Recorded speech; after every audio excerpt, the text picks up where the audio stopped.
सार्वजनिक प्रकल्पासाठी जमीन संपादन करताना योग्य मोबदला व पुनर्वसन न झाल्यास रहिवासी आंदोलन करतात।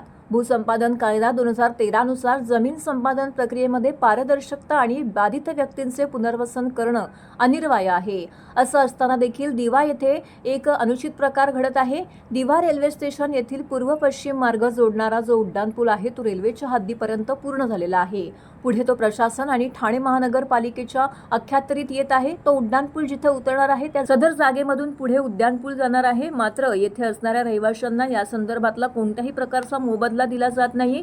एवढाच नव्हे तर त्यांना यावर्षी कोणत्याही प्रकारची पूर्वसूचना देखील देण्यात आलेली नाहीये। या पुलासाठी लागणाऱ्या जागेचं भूसंपादन योग्यरित्या झालेलं नाही असं येथील स्थानिक रहिवाशांचं म्हणणं आहे।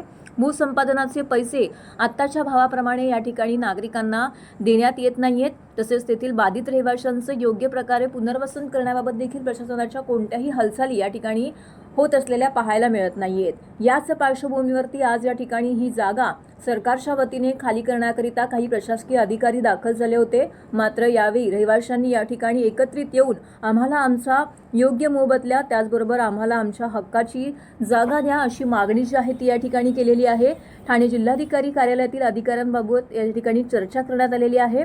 तसेच त्यांच्या मागण्या देखील त्यांच्यासमोर मांडण्यात आलेल्या आहेत। आमच्या मागण्या मान्य झाल्या नाही तर पुढे आम्ही तीव्र आंदोलन करू असा इशारा देखील येथील रहिवाशांनी दिला आहे।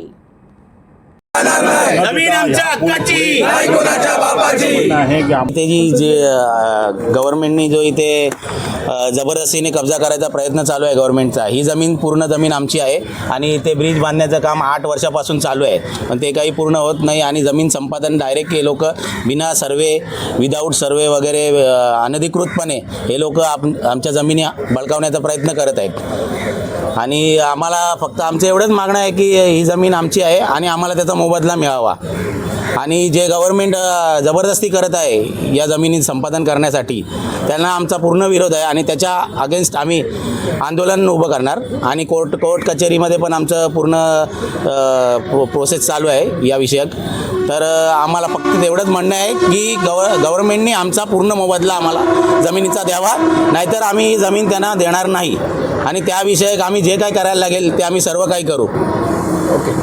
मी विशाल एकनाथ भगत, ही माझी वडिलोपार्जित जमीन आहे आणि इतर आम्ही 17-18 जण ज्या भूसंपादनामध्ये येतो आहे या रेल्वेच्या ब्रिजच्या अंतर्गत, तर आम्हाला कुठल्याही प्रकारचा व्यवस्थित असा मोबदला न देता हे सगळं भूसंपादन जबरदस्ती करण्याचं यांचं चालू आहे प्रोसिजर असा।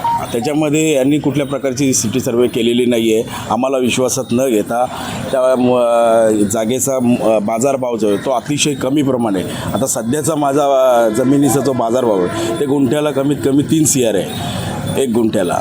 तर हे लोक आम्हाला एकदम कवडीमोल भाव देऊन आम्हाला विश्वासात न घेता बाजारभाव ठरवून जे काय आहे ते चाललेलं आहे। आज दिव्यात माझी हॉटस्पॉट जमीन आहे, स्टेशनपासून 0 मिनिटाच्या अंतरावर।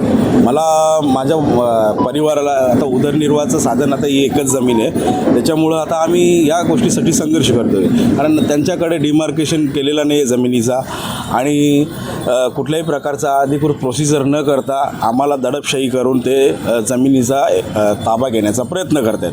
त्यासाठी आम्ही विरोध करतो त्यासाठी, आणि जे काय ते आम्हाला योग्य तो मोबदला मिळावा यासाठी आम्ही प्रयत्न करणार आणि बाकीचं ते आमच्याबरोबर कुठल्या प्रकारचा अन्याय होऊ नये यासाठी जर आमच्यावर कुठल्या प्रकारचा अन्याय झाला तर आम्ही त्याच्यावरती तीव्र आंदोलन छेडू आणि आणखी कुठले काय पाऊल उचलायचे ते आम्ही उचलू। हां।